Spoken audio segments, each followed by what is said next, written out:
Hello, everyone. It's that time of the week again. It's Friday, which is the best day of the week for everybody. You've done Hump Day, you've done Thursday, you've got all of that out of the way. It's now Friday. You're beginning to think about the weekend, which is good, and that's why we bring you Wow Ergonomics all of the time at this time of the week.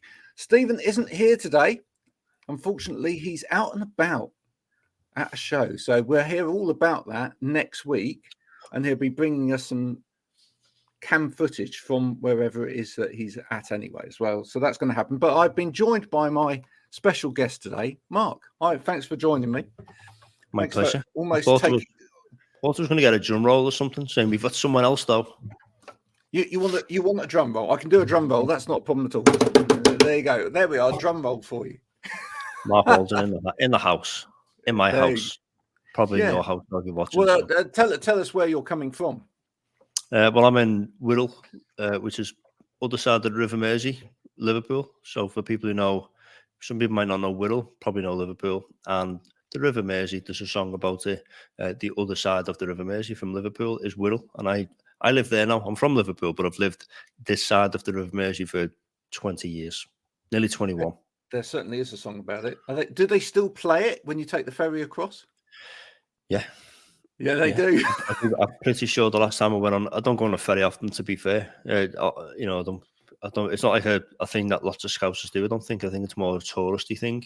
People really need to get across the River Mersey. They'll just drive or get the bus. But because it's more, they've turned it into a tour now. It used to just be you're just going over there. There's the ferry. Now it's you're coming on a tour and you go like a long way around down a Mersey and get a bit of a mouthful of this is what it's all about, but which is nice. This place, this is this, etc. It's a bit like the duck tours in London. Have you ever been on one of those?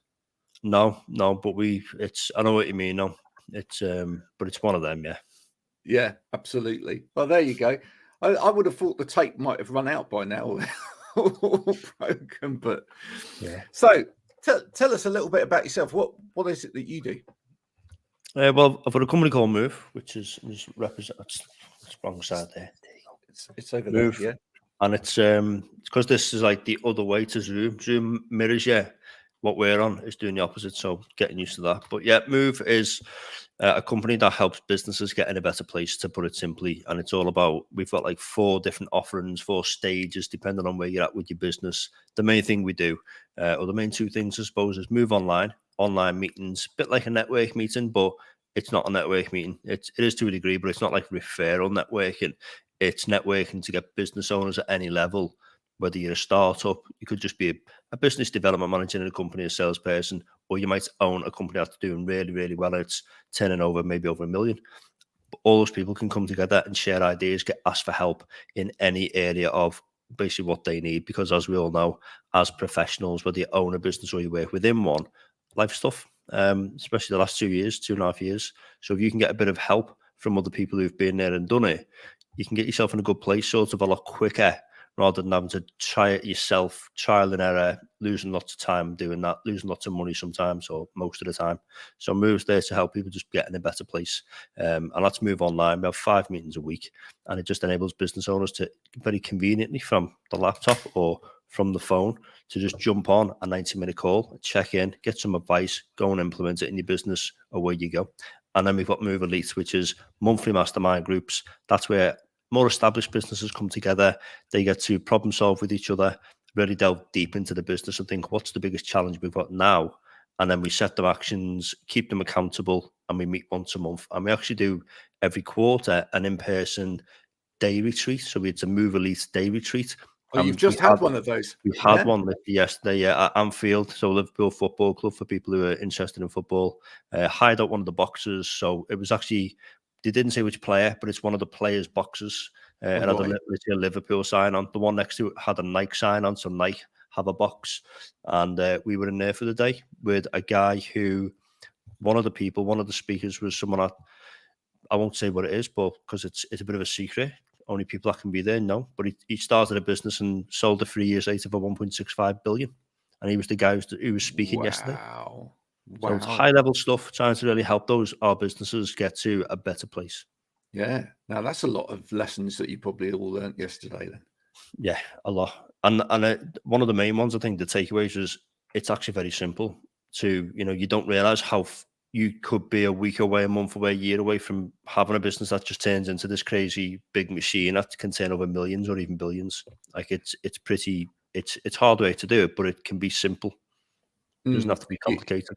When you said that then, at this machine, do you think some people are just scared of that though? I mean, the fact that it might all run away from them and they don't have the control anymore. Do you think that's part of the problem? I think for a lot of business owners, they really do think I'm the expert. I'm the person that does it all. No one's better than me. And so if I start farming out all this work to other people into systems and processes and automation, what am I going to do? And will it be as good as what I could do? And unfortunately, bit of an ego check. Most business owners find out lots of people are better than what you are at doing lots of the stuff in the business. But usually there's one thing that the business owner's good at doing, and that's the thing they should probably keep doing, because they're good at it, and it's what they probably love doing.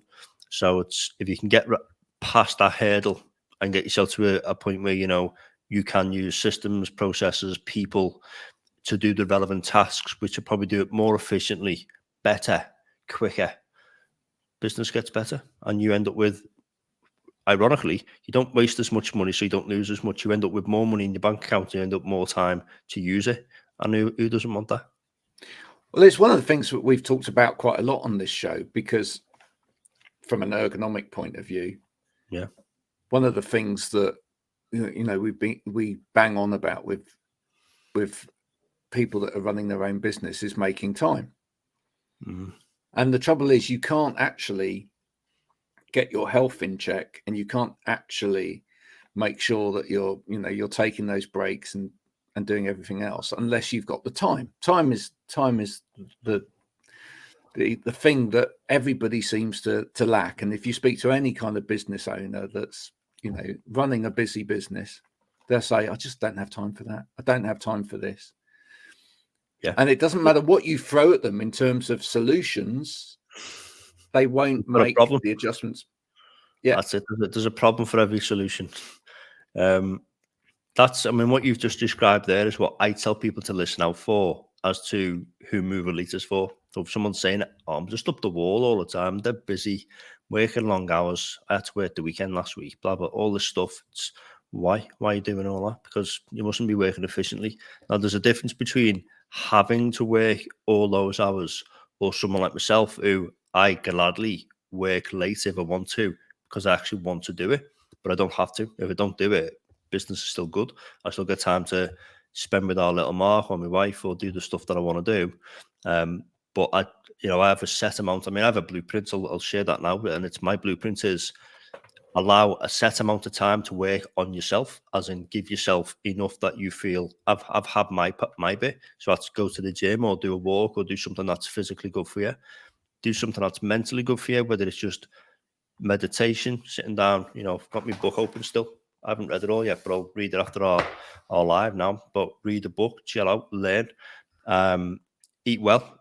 If you can I do all that in the morning. I wake up most mornings at 4 o'clock, go to the gym at 4:30. Very early, people say, but I do go to bed at 9, so I get my 7 hours sleep. And I feel good because I've looked after myself. I'm physically in a good place, mentally in a good place. I've got new knowledge. I've ate well. That takes all of less than 2 hours. So 2 hours of the day, I look after myself. Then I plan in the bits of the time for various days to do stuff with our Mark and my family and my friends. Other than that time that's planned, everything else is then business. It's Move. It's like, let's work on Move. So, but I never get resentful of the business or trying to work on it. I never get resentful that I've not worked on myself and become someone that's, I'm overweight or my mental health's suffering or I'm not learning new things because I'm not investing in my knowledge. I've done all that because it's like the blueprint is do those things. Everything else you've got left, work on your business as much as you want without feeling guilty. Yeah. And it's about sticking to it. It's one of the things that I talk to a lot about with people. And actually, it's one of the things that I had this conversation yet again yesterday. And someone was saying, I'm doing this and I'm making time for this and I'm making time for that. And I'm having these one-to-one meetings because you never know for the future, what that one-to-one meeting might make. But it 6 months down the line, if I meet this person now you know, they might know someone that does this. And my response was, well, yeah, but you might not have that time within your business. That might not be the time frame within your business, because everybody has to make money within a time frame. If you've got bills to pay, if you've got a mortgage to pay, you've got people to keep, you've got to make that money within a time frame. You can't necessarily sit around and go, well, I'll tell you what, I'll wait and see what this activity does. And you know, for so many people, I think half the problem is that they don't. Let's go back to our guy that made those billions, right? They don't necessarily set the bar high enough in the first place. They don't necessarily say, well, actually, rather than spending the time doing this, I could actually, it will be harder, but I could actually try and spend the time doing this. And actually, if I, you know, let's give it a good example. If I, rather than write that blog, I'm going to try and appear on TV, right? Because, you know, the blog, somebody might see it. All right, or the one-to-one meeting, somebody might, you know, it might come to fruition 6 months later. But if I manage to get myself on TV this afternoon, I'd probably get 250,000 viewers in terms of what I'm doing, and suddenly the business will start to come in. And that, you know, it's about having those bigger pictures, really, isn't it? So, I think so. It's obviously the age-old question of how do you market and what do you do to bring the business in, and there are so many, you know, you can literally, anybody can do this. You can cold call today, you can make 100 calls. It's a high probability that you'll be 1% successful, so you get one new customer. So you can do that, get one customer. If is getting a customer a day over 30 days, assuming you can make 100 calls in a day, some can make 200, some might make 50. But is a customer every day for 30 days good? But even if it is you would have to spend every single day making 100 calls. So you wouldn't be able to deliver the service or product unless that's all already automated and other people that you know, delivering the service. A bit like myself with Move Online, I don't host the meetings. I can get people in all day, and I don't even need to be on the meeting or host it, but they'll still be able to get value and get what they've been promised. But I don't want to cold call all day. But if I'm in a position where I need business now, there's got to be an element of some things you do which are highly likely to get business in quite quickly. Whereas what you've just described before, which overall in the long term is like planting seeds, you don't get anything today. But if you grow an apple tree, eventually you get too many apples. Usually people give apples away because there's too many. It's nice to be in that position in business. I was in that position in construction when I had a construction company, too much business. It took a while to get to that point though. But at the start, I had to still go into local letting agents or speak to people and other builders and see if they could pass me work. So I was using two streams, constantly doing the one-to-ones when I could, doing the network and building relationships. Eventually they do, you know, as long as you're good at what you're doing, you're putting the right message out, you will get the business coming in, but it is a long-term thing, as you say. So what are you going to do now to try and get business coming in? And you've got to do at least two types of marketing at the start. If you've got the time, you should do multiple, as long as you can do it effectively, like SEO or email marketing or, you know, any form you can think of. Did you see a lot more people turn to self-employment during the pandemic? We certainly noticed it when we were doing this show, because it seemed to me that, you know, the move to home working suddenly stimulated within people's brains, well, hang on a minute, actually, my skill set, I've got my skill set, I can deliver this remotely for this business. I'm actually not getting out of this business what I want or what I need. And I foreseeably for the future as well, I'm now thinking from a flexibility point of view, I'm gonna end up going back to the office, etc. Why not just take the skill set that I've got, put it online, deliver it to other people, and start my own business? Is that what you saw? Yeah. Oh, 100%. I think, you know, obviously back in the day, you know, early 2020, March 20th, I think. From that point, and people realised, oh, we did, you know, if we're in a lockdown, we can't go to work. If can't go to work, what happens? Then we learned about furlough. Then companies are furloughing tons of staff. So it's like, you're going to get paid, but you're not going to be able to do anything. Just literally sit in the house. So where can you go? Well, you can go online.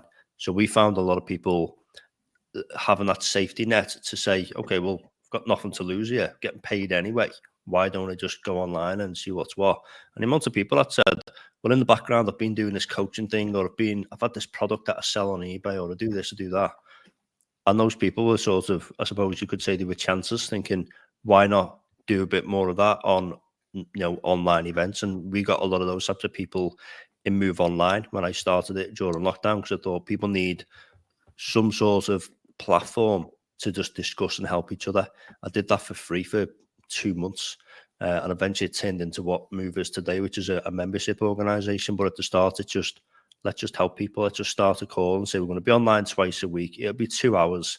Back then, it's 90 minutes now, and you can just check in with each other and ask for help. And especially back then, everyone needed the help. But when people are saying, well, I've been doing a bit of coaching, and I thought, why not come on? Because I might just try and grow a coaching business. So what do we do? And then from that point, they're asking the question, so they're getting the help. Some of those people now are still in Move Online, or have actually got to a point where they can't be on Move Online anymore because they've got too many clients and they've done really well. So for some people, it worked out really well, but they needed the opportunity to be able to do it. Whereas some people need their, I suppose, they need to be backed up against the wall with no other options to say, screw it, not going to work there anymore, quit, and I'll go and do my thing, which not a lot of people, I think that's a good thing when that happens, but not a lot of people get the, the opportunity to do that. They sort of just accept that mundane job because it pays the bills, which is a sad thing, really. So you've helped people be successful, but also, have you needed to sort of change that model slightly then over time? Because actually, in a way, a lot of those people really, it's now that people really need that as a support, because they were starting out, everybody was in the same situation, everybody was online, so everybody was kind of grappling for business in the same way. Now we're facing more of a kind of hybrid future. So we've got people that are back to offices, we've got people that are back to traditional networking, etc. People are busier. Some people are busier again, but it means that actually it's a harder fight now, in a way, to win that new business and maintain that business and grow your business. So how's that transition slightly? Yeah, I think, one thing I see is, obviously, when everyone's locked down in the house, online is going to be a lot bigger. There's going to be more internet sales. There's going to be more people on online networking and things like what we did, Move Online. Obviously, once people are allowed out again, that's going to dip. So we certainly dipped in membership and then leveled off, and we've stayed sort of steady, which is nice. But we definitely trying to grow it. But the people that did eventually leave, I've gone, said, face-to-face network, I've got more clients, let's go and service them. And you're right, if they go and if they're successful in that and they actually get more clients, more revenue, more stuff to do, more problems. So it's sort of almost like full circle. Well, why don't you Move Online to get the help that you need, because you need it? And I'm seeing people now who are still no longer Move Online members, and they've gone and joined network events and network groups for referrals to get the business in. But I can see that they're struggling then trying to cope with all that business. And not many people factor in both things and say, if I'm going to get more business, I definitely need to make sure I maintain a level of support. It's like trying to get all your it's like throwing all your money into marketing and never developing how you deliver the service. Well, if you're super successful, you could get £1 million worth of sales next week, but you've done nothing to try and deliver £1 million worth of service and product. You've got to, if you're going to grow your marketing, grow your sales as well, your operational side. Not many people do that. And then they get caught out and say, I've got too many customers, what am I going to do? But at least when they do get to that point, especially if anyone's watching now, come to Move Online. Or if you're a higher level business owner, get yourself involved in Move Elite, because that's where it's at. It's like you get the help you need by professionals, by people like us, and you get help, maybe that type of stuff. Like you said that before, it's changing what you do. When we started with Move Online, that was a pivot from doing networking, because our networking events, which are in person, we couldn't do it anymore. We're in lockdown, so you can't go and meet and be within a meter of each other. So don't meet in person. Okay, no problem. What else can we do? Online. And then from online, we can see those bigger businesses all wanting an extra space, like at a higher level, where they know we want to be in a space with other business owners, but not with startups or business development managers, there's a place and a time for those guys to be there with networking, because everyone's useful at any level, whether you're new in business, old in business, whether you're young in age, old in age, it doesn't matter. But those guys wanted to be in a room full of those higher level business owners. So it's like, why are we not offering something? And it turned into, let's do Move Elite Mastermind, a mastermind group for those business owners that turn over at least 100K, which is what we decided at the start.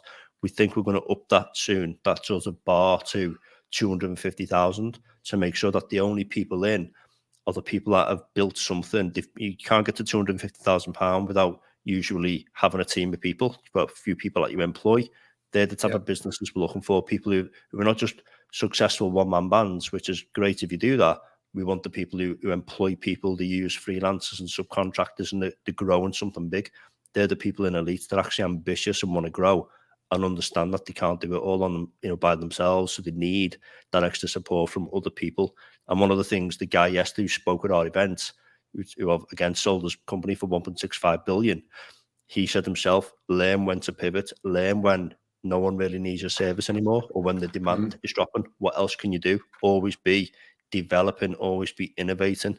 And that's what we've done so far in Move. That's why, we've got Move Elite now. The next thing will be, we think, big day workshops with people like that speaker, where we can say, let's do a full day of looking at your business and really critiquing it. It'd be a day where you probably get, maybe you won't be too happy with all the feedback, but people will be brutally honest and say, your logo does not look good, or this messaging does not tie in with what your website says, and really delving deep into a business so they can come away with lots of actionable points that they can go and implement within the business and make it better.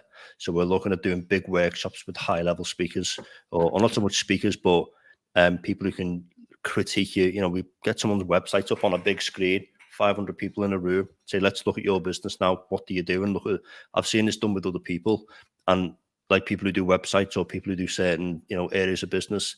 And I can definitely see us providing that certainly within the Liverpool City region. But it's a concept that could be done anywhere in the UK, down south where you are, or London. So excited to see where we could take that. No, absolutely, and very necessary. I mean, I've learned that lesson in the past myself with a different business that I ran. I mean, I think it's really easy. You pick up a big client, you pick up a big contract, and you run with it, and you don't necessarily then, whilst you've got that and you've got the busyness happening all the time, stop and go, right, I've got this now.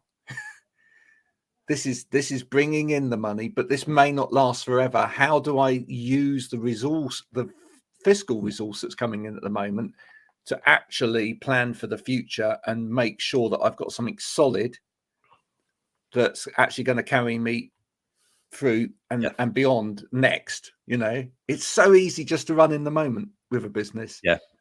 I think it's a key. What you've just said, it reminded me of, I was listening to a podcast the other day, and it's one I listen to all the time. It's called Real AF by a guy called Andy Frisella, and he's got a big company in America. It does over $1 billion type of thing. It's a big company, and he talked about the fact that you need, because we hear people saying you need multiple streams of revenue, but most people don't do that the right way. They try and just create something. They don't do it very well, and then you create something else and then go into something else, and then none of them are related. They're trying to go into crypto and then go into property, then do the business they do, and then something else.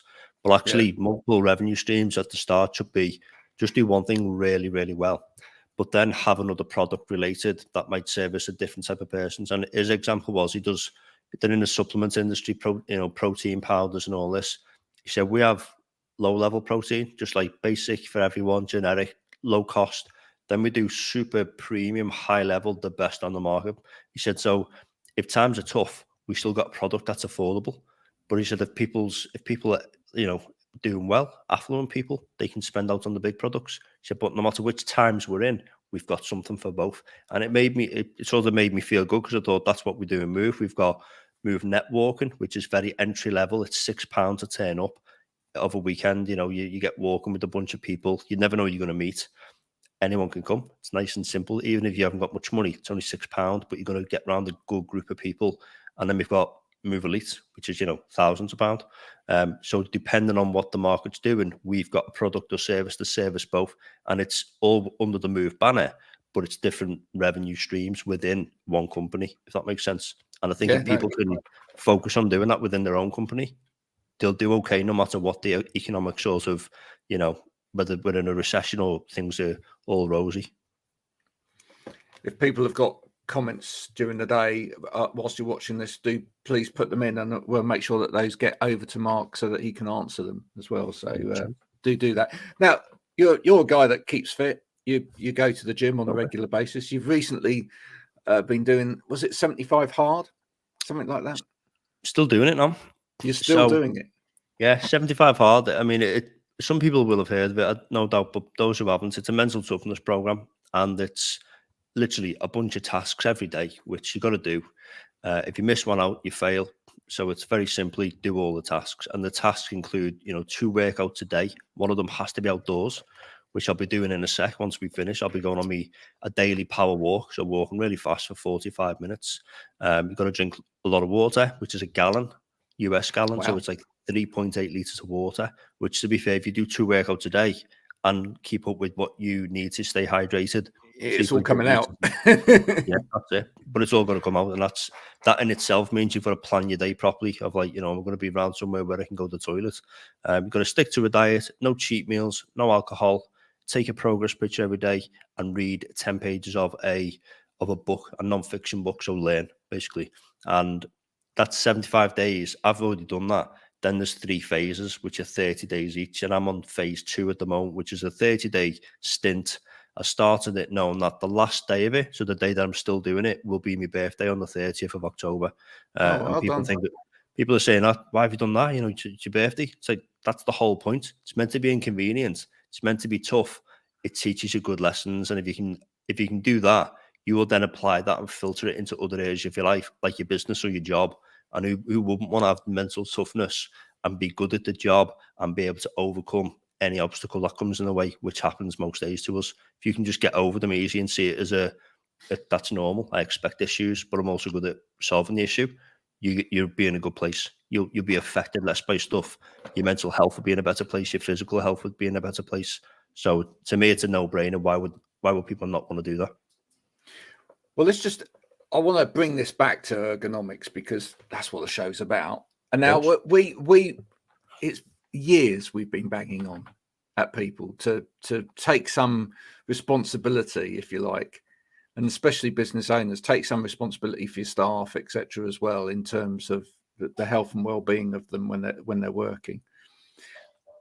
How much of that is about creating a habit, creating a good habit for yourself? And once you've created a good habit, then actually it follows easily. Because for me, when I go out and about now with a laptop, because I've always been in, I've been doing this for 20 odd years or whatever.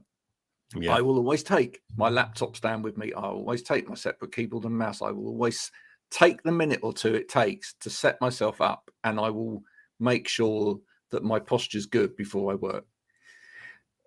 It seems really difficult to kind of get these habits over into people. What can help break that? Very, very, very simple. Why are you doing it? What's the whole point? You're going to set up yourself on, doing this, for instance, 10 minutes early, because you can have problems. And if you have a problem, the quality of the show is terrible, or it doesn't happen at all because there was an internet failure or something. There's all these possible things that affect your future to win. Everyone wants to win. And when we say win, not just win a competition, but win in life, as in you've got resource and you have time that you can use, money and, objects and stuff. Everything's about, can I further my life and be okay in the future? If you can tie what your sort of desires are in life to the reason why you would do something now, that makes it easier to know why you're going to do it. Because it's everyone, I call it the microwave society. Everyone wants everything now with minimal effort and not really any input. But sometimes you've got to do something now because it's for your benefit in the future.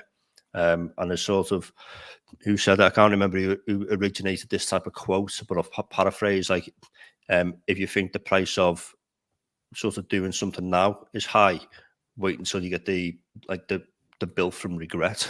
Like, right. Like the bill from regret is a lot more than the price you pay now. And it's so true. And that's, again, it's everything I do, which is, if you want to call it like tough, And every single thing I can explain. I'm doing this today because, and there's always a something that follows that says in the future I will be fitter because I do my workouts. I'll look better, and who doesn't want to look better?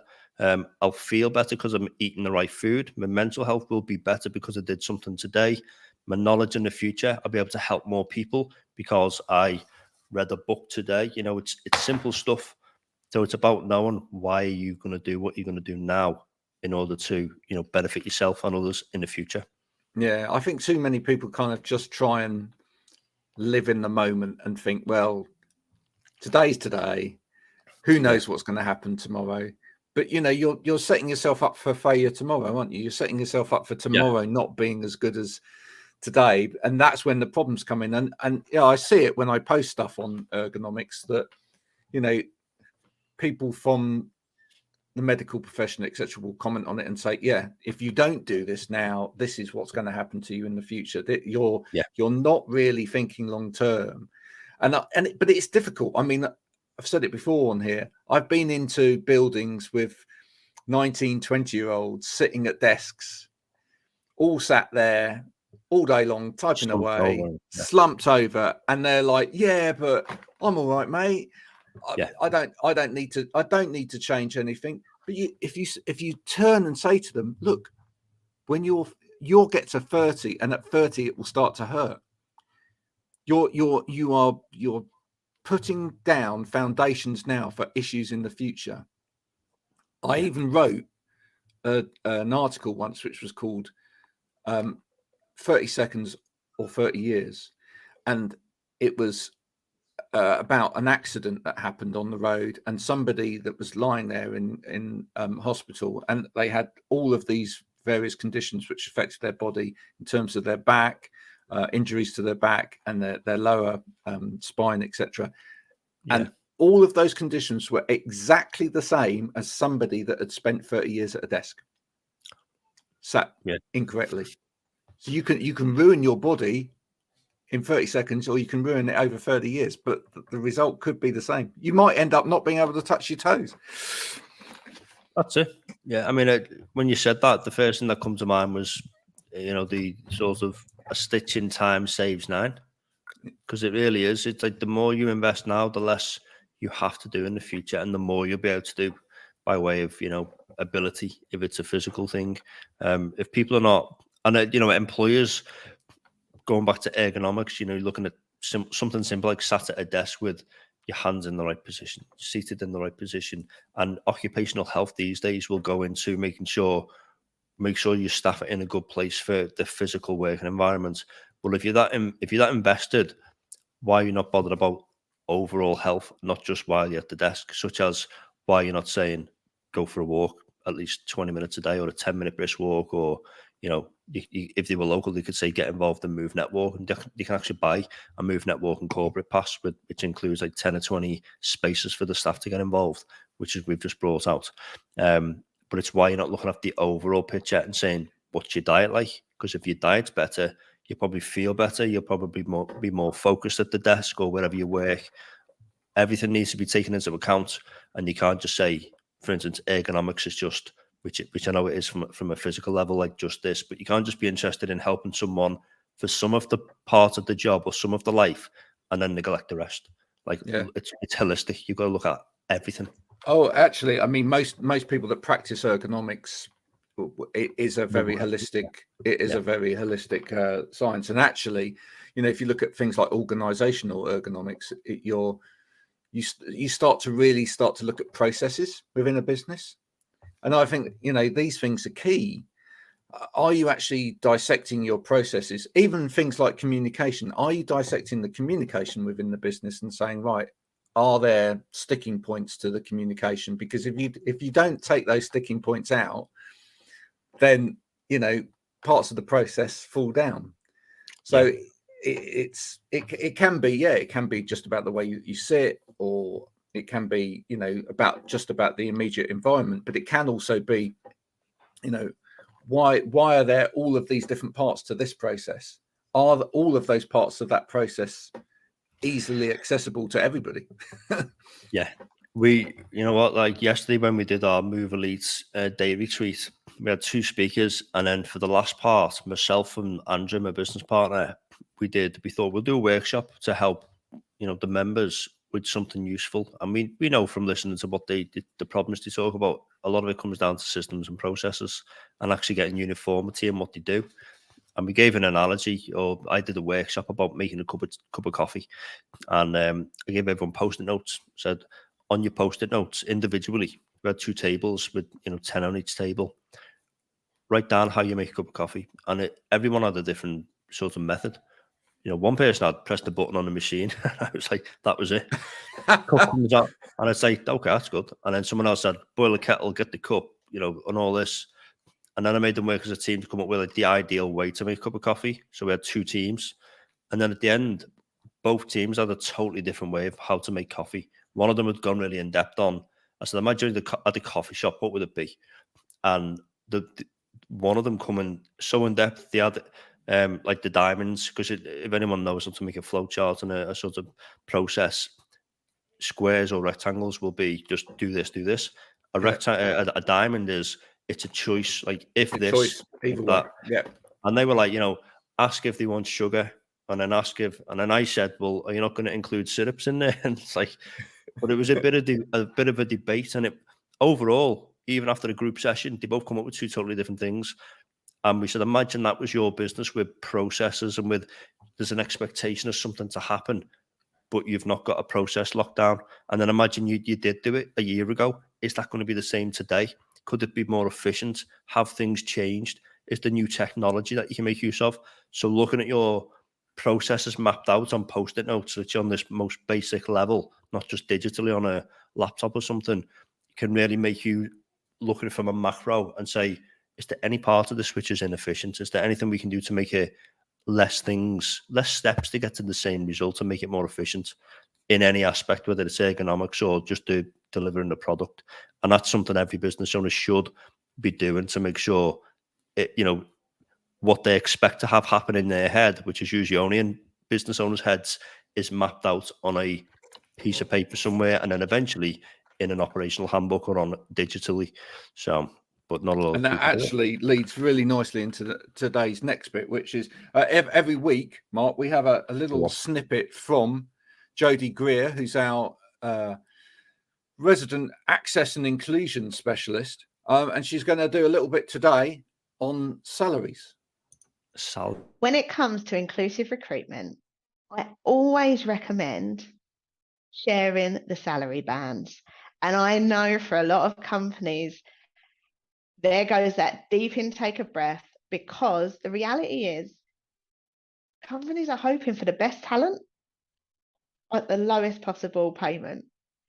So is that really how you want to go forward? But also, it just wastes so much time. But for some people, if they just don't understand exactly what that package looks like, it can cause some anxiety. It can cause so much uncertainty that those talented people won't apply, because they just don't know if they're a fit for you and you're a fit for them.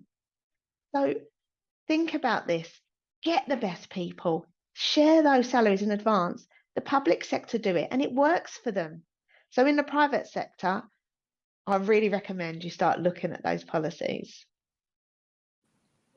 Interesting. Open and clear communication. That's basically what she's saying. Open and clear communication. That's it. If you want to employ the best talent, you need to make it really obvious what it is that you're asking for out there. Why shy away from giving information? Why say, well, it might be this. I've seen some incredible salary brackets recently on sort of recruitment boards. Literally it's like salary somewhere between 20 and 100,000. What does that? Yeah, what does that say? Yeah, what does it actually say? And ultimately, if you're recruiting for talent, it's a marketing exercise. That's what you do. You're in the market to acquire something, which is a human being that's got some talent for your business. You would never try and sell something and not tell the person to spend some money with you, but you're not going to quite tell them what's on the phone.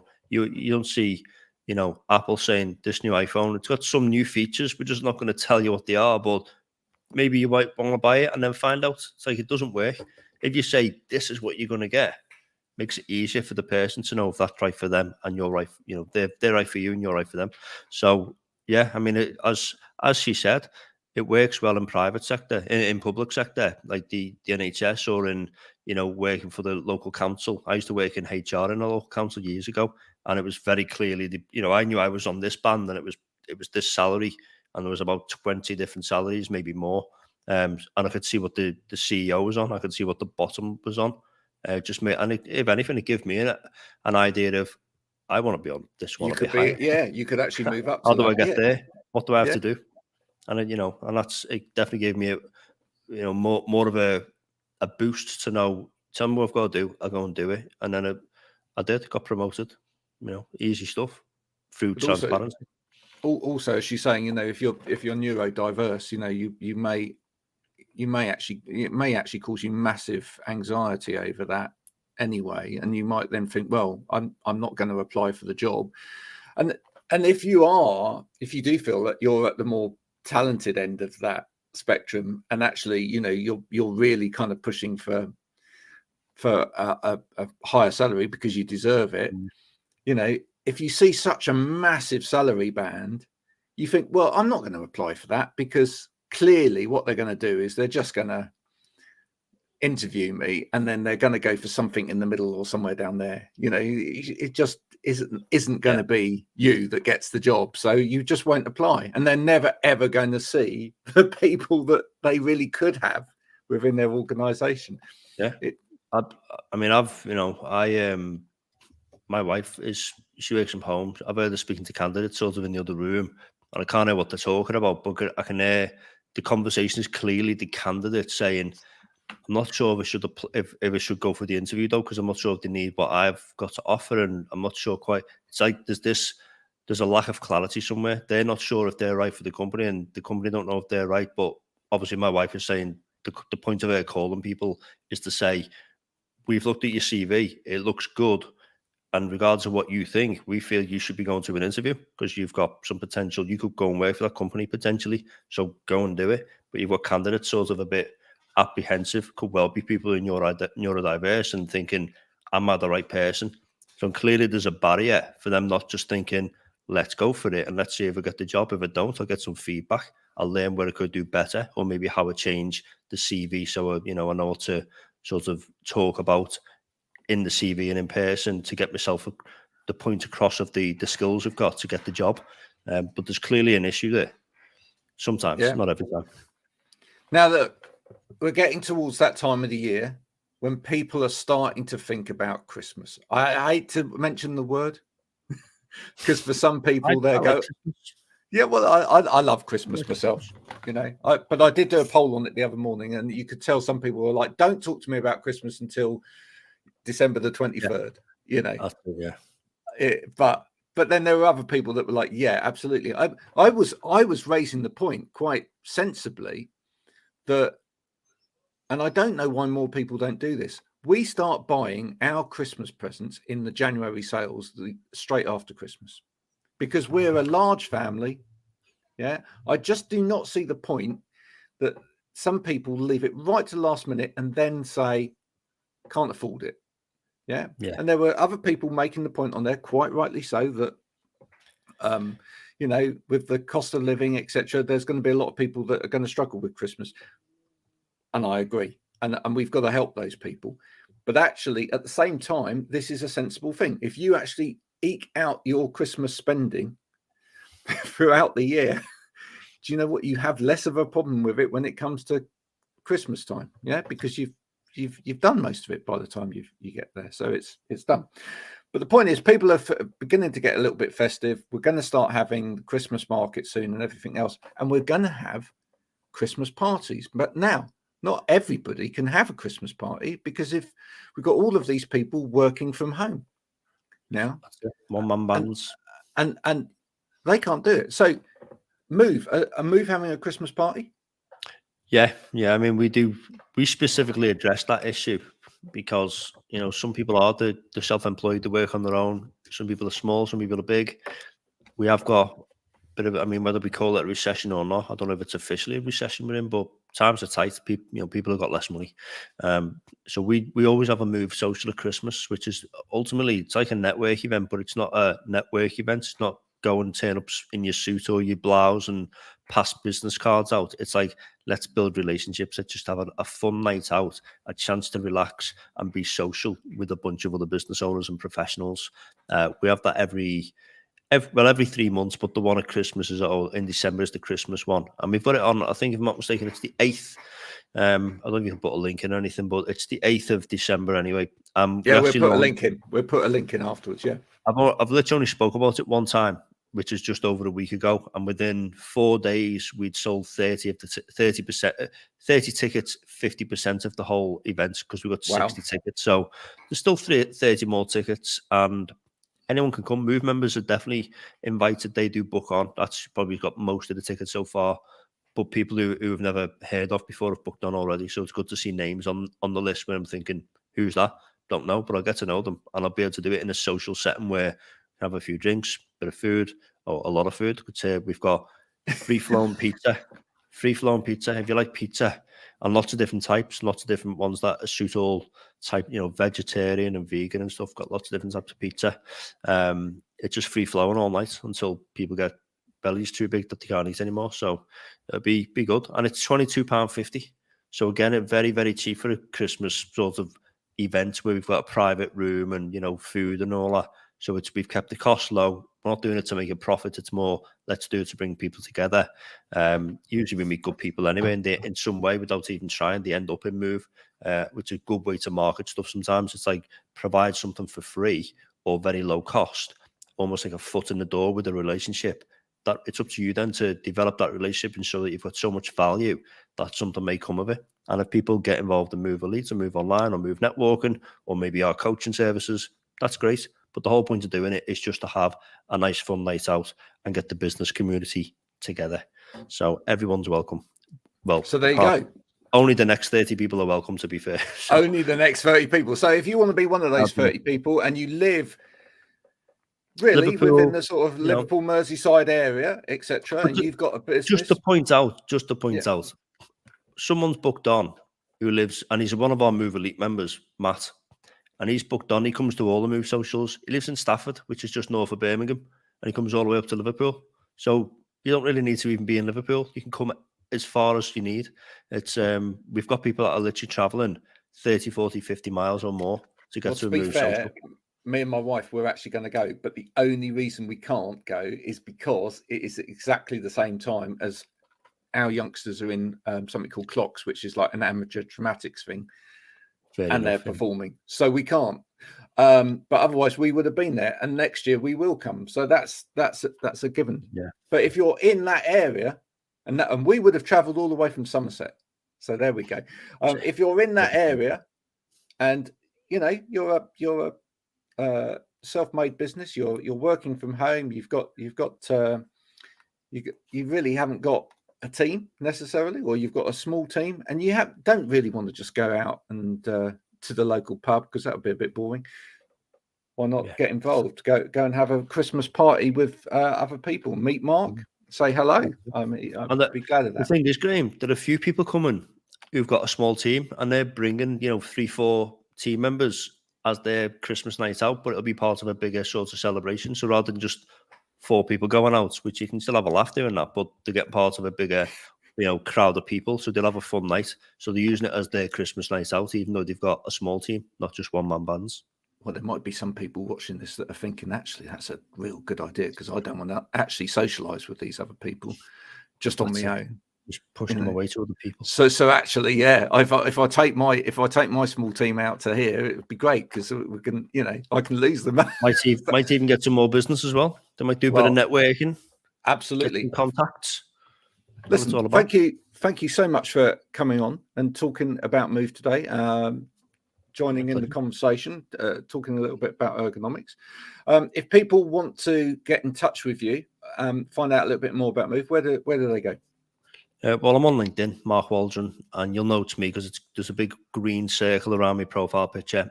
And then that profile picture with the green circle is across all platforms. So mostly the other two places I am active is Instagram and TikTok. And Instagram and TikTok are both at Mark__, 2 underscores, Waldron. And that's it. You'll find me. You'll see lots of video content. And I'm always happy to help. So people got questions or they want me to do a piece of content or a video explaining something to help them. I love doing that as well, just to answer people's questions in a video that's personal to them, which I know then helps lots of other people. Brilliant. So do get in touch with Mark, meet new people, get moving, because that's a great thing to do. If people want to get to know more about Move itself, even though I talk about stuff within Move, there's at Move Community on Instagram, and that's got it shows a lot of examples of the people who are in, what they get from it, why they are doing much better as a person and as a business or a professional from being in Move at any level. So yeah, at Move Community. Brilliant. On TikTok as well, same one. We will be back next week, same time, same place, with Stephen back again to tell us all about where he's been this week and why he's been skiving. Until then, it's been me and Mark, and thank you very much for watching Wow Ergonomics. Bye for now.